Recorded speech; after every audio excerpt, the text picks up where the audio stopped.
Kang Bro. Dan memang itu. Nah, kalau melihat dari aspek hukumnya nih yang sedang berjalan ini, aspek hukum perdata dan hukum tata usaha negara dalam permasalahan organisasi dari kacamata Kang Bro gimana? Dari aspek hukum perdata, kemarin saya sampaikan bahwa ini kan perikatan yang timbul karena perjanjian. Kemarin juga saya sampaikan perjanjian itu kan di 1313. 13. Definisinya ya. Sedangkan perikatan tidak ada definisi.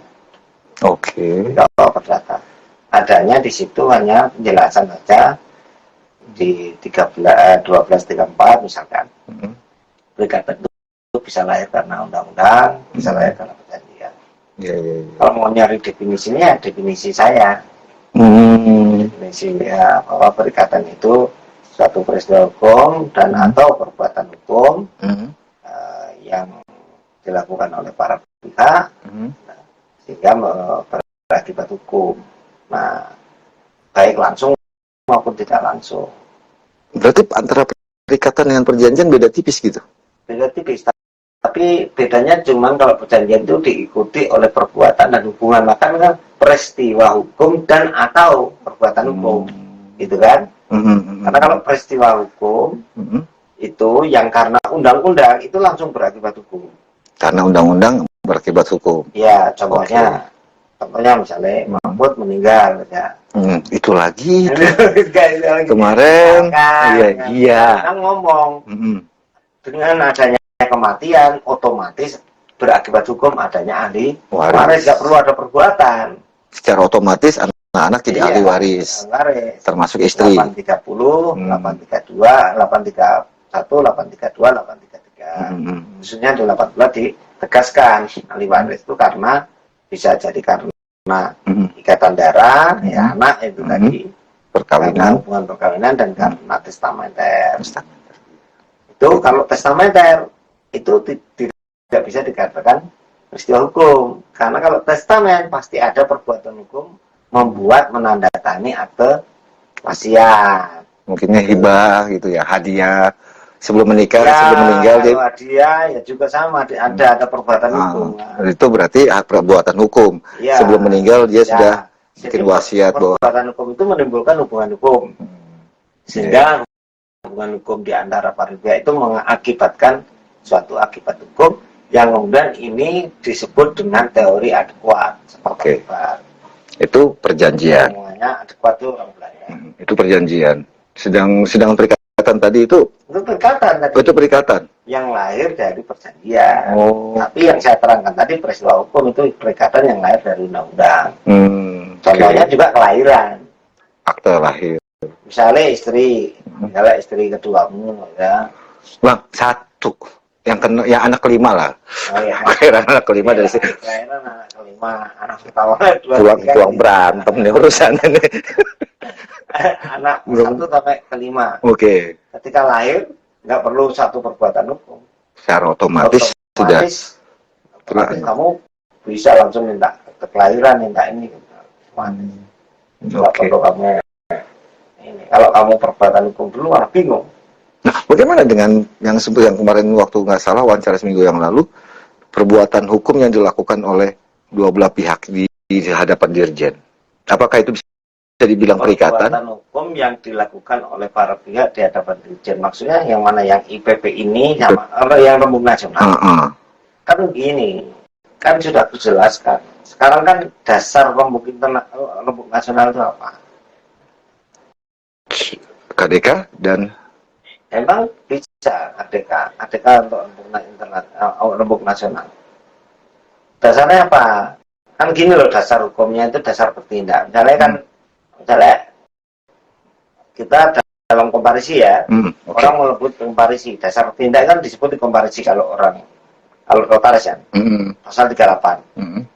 Nama orang, kemudian di situ tempat tanggal lahir, pekerjaan, warga negara Indonesia atau KTP, identitas lah ya. Identitas, bisa jabatan dan sebagainya, tinggal dan sebagainya. Nah, itu kan disebutkan di situ. Kuncinya kan ada 5. Nah, itu dasar. Misalnya orang nyebut, misalnya ini akte PT Gross TV ya. PT Gross Digital Indonesia. Ya, PT Gross Digital Indonesia kan pasti ditanya dasar hukumnya apa? Atau pendirian kan? Ya, ada akte pendiriannya, akte notarisnya ada. Ya, akte notarisnya sama loh. Oke. Setiap suatu perbuatan hukum dalam teori adekuat itu harus bisa membuktikan kapasitasnya, dia mengatakan atau dia mewakili siapa. Oke. Kelompok nasional itu mewakili siapa dia? Anggota. Anggota kan? Iya.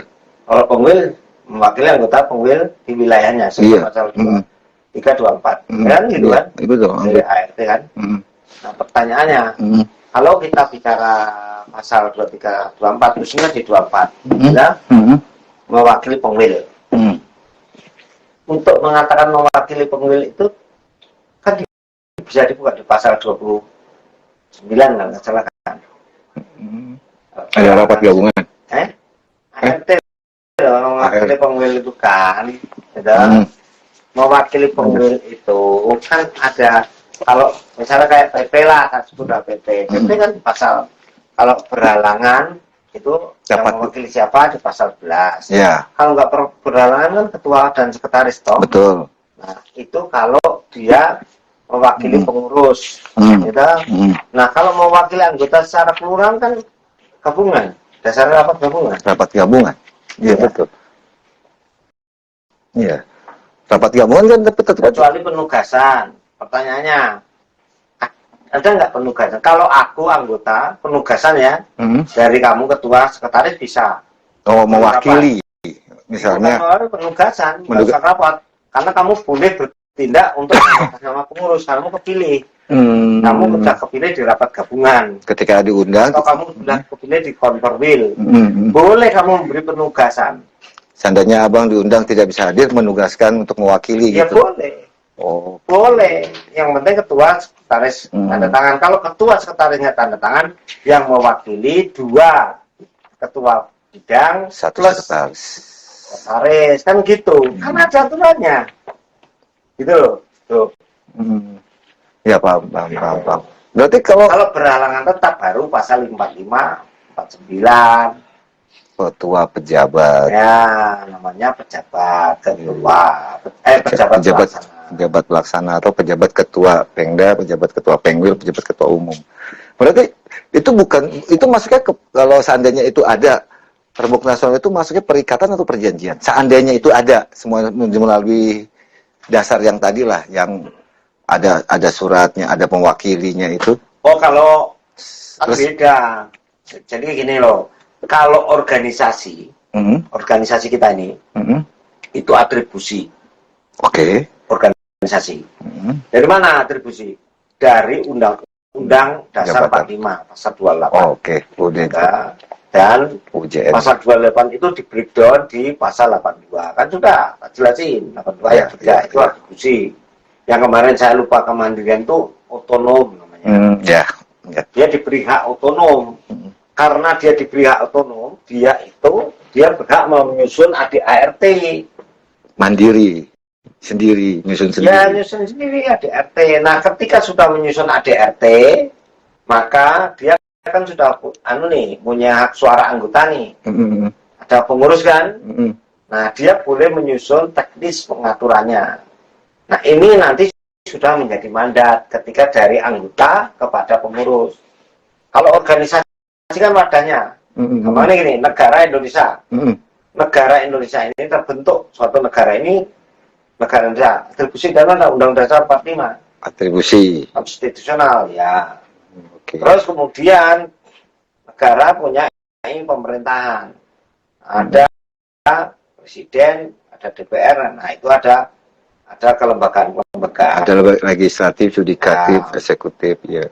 Nah itu nanti diatur, itu namanya kalau yang sudah ke situ namanya delegasi nanti. Jatuhnya delegasi. Delegasi. Kalau kita organisasi di luar pemerintahan ini namanya mandat. Mandat dari mana? Dari anggota. Bukan delegasi ya? Bukan.